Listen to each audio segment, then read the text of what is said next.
the former Vice President of the United States. That's Mike Pence. He joins us live right here on National Report.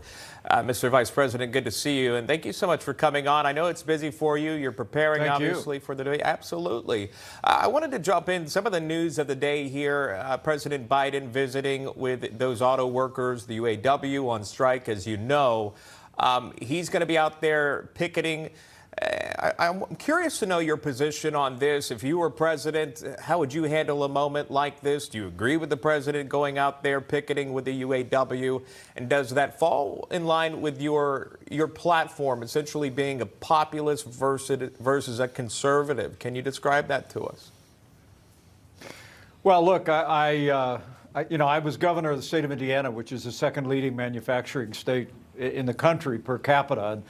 A lot of UAW workers in Indiana. I'm incredibly proud of our automotive industry, and particularly our domestic companies in this country that have for generations created a great quality of life for Americans. But look, I think President Biden going to the picket line, I expect to be pretty scripted, but he might just hear some things he's not expecting, because I believe what's driving that.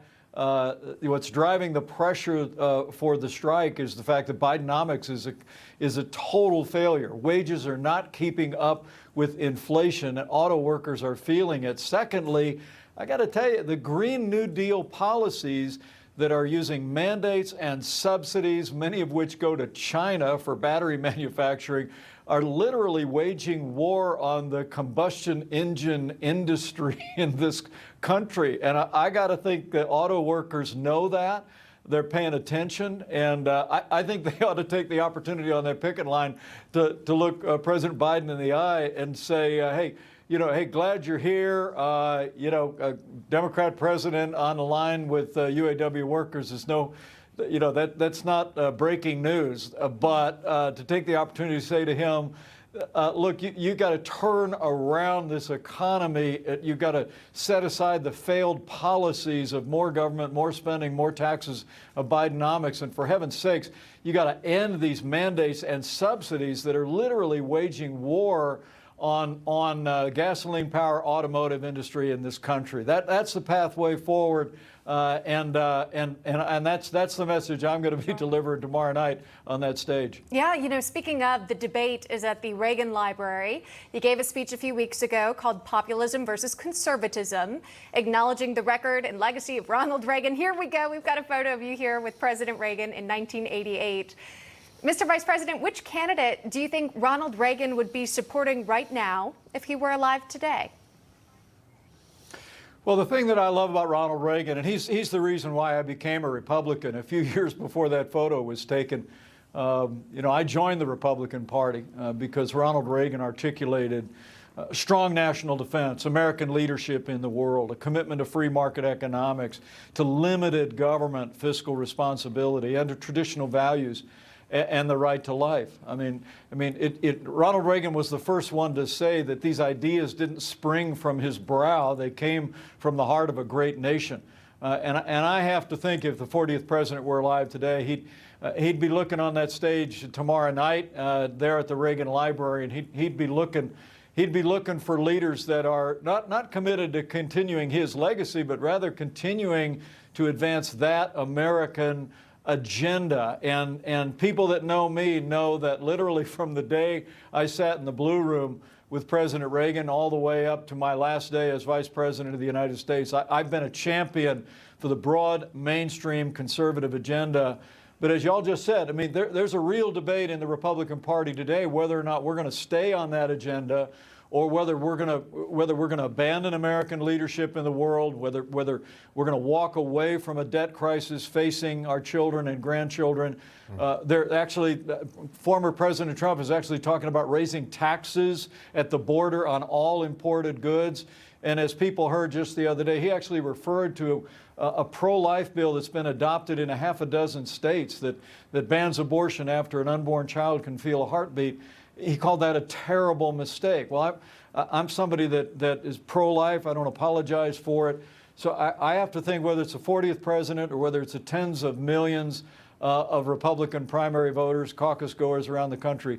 They're going to be looking and listening for someone who's committed to that broad-based conservative agenda that's not just led our party to victory, but led our country back to security and prosperity. You know, you hit on something that seems to be a topic that trips several Republican contenders up, and it's the question of a federal abortion ban. And at what point do you support it? And it's been 15 weeks from this politician, a certain amount of weeks from this politician. Do you believe that every Republican should come together behind one ban? Do you believe in a federal ban on abortions? Do you not support that? This seems to happen at every debate, every sit-down interview. How do you answer that question when someone says, Mr. Vice President, do you support a ban, a federal ban on abortion?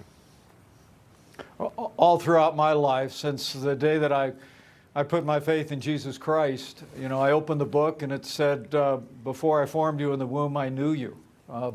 I crafted you together in your mother's womb. I've been pro-life. I believe at the very heart of our movement has been a commitment to the unborn for the last 50 years. And thanks to the prayers and the advocacy and the work of generations of pro-life Americans, we managed to elect an administration I was proud to be a part of that appointed 3 of the justices that gave America a new beginning for the right to life.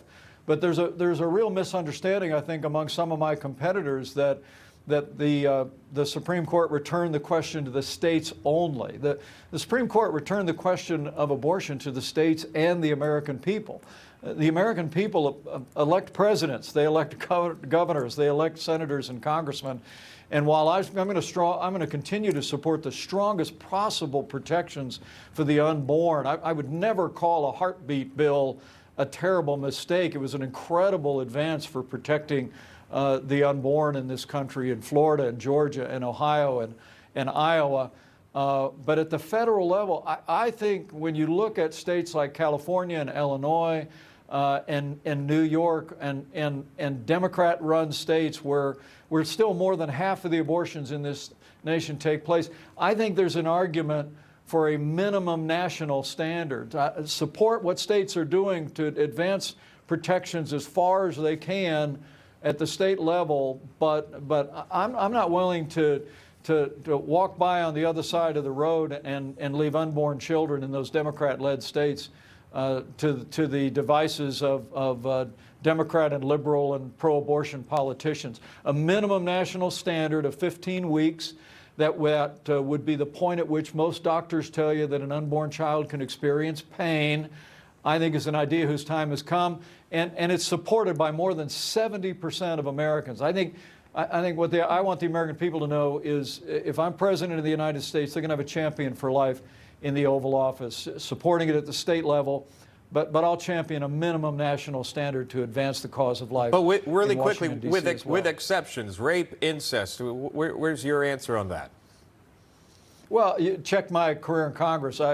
I long supported the Hyde Amendment that banned taxpayer funding of abortion except in cases of rape and incest and the life of the mother. And I've recognized exceptions in those tragic circumstances.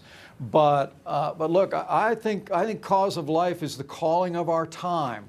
And I think the American people are looking for men and women at every level that are willing to step forward and work relentlessly until the day comes that we restore the sanctity of life to the center of American law. And I'll be such a leader if I have the privilege of being President of the United States. Well, let's talk about that, at least where polls stand right now, about a potential journey for you to the White House, sir. The latest ABC News Washington Post poll shows former President Donald Trump with a commanding lead over the rest of the Republican contenders. He's got 54% in this instance, and you, sir, are polling at 6%. Do you believe a debate or a speech or a campaign ad could swing those numbers in your favor? And if not, what's your plan to cut into Trump's lead? Well, first and foremost, let me say that national polls are interesting, but that's actually not how we nominate people for President of the United States in the two political parties. We start in Iowa with the caucuses, then we go to New Hampshire, Nevada, South Carolina follow after that. And I have to tell you, the response we've been getting on the ground in those early states has been incredibly encouraging. And Iowa and New Hampshire are well known for deciding late. And so I'm very encouraged about where we're at. Your question's intriguing, though. Is it a speech? Is it a is it a position? I actually think this country's in a lot of trouble. And the American people are looking for men and women who have solutions to turn this economy around, to secure our border, to build a military fitted to the widening challenges of the 21st century. And I believe as people get to know me and my family better and better every day, they're coming to realize that I'm not only the most consistent conservative in this race, but I'm the most qualified and the most tested conservative who's not only served on Capitol Hill and in a White House, but led a successful state as governor. And at the end of the day, I trust Republican primary voters are ultimately going to come our way because the challenges in this country are so great. They know this is a time when we need to bring proven leadership to bear, and we're going to continue to offer that every day. And talking about leadership, and I think this is something you touched on at the beginning of this interview. The former president President Trump has laid out a series of proposals. Some touch on trade like a 10% tariff on all imports. Others touch on illegal immigration, such as looking at a plan for deportations, beefing up a military presence at the border. Two major topics, so basically immigration and tariffs. Do you have thoughts on former President Trump's proposals? Do you have your own, specifically there on immigration? Well, on immigration, look, I negotiated the Remain in Mexico policy with the Mexican government, and that combined with the hundreds of miles of border wall that we built, that we secured after the longest government shutdown in history, and Title 42 that reduced illegal immigration and asylum abuse by 90%. Joe Biden threw open the southern border of the United States. And if I'm president of the United States, we're going to secure the border.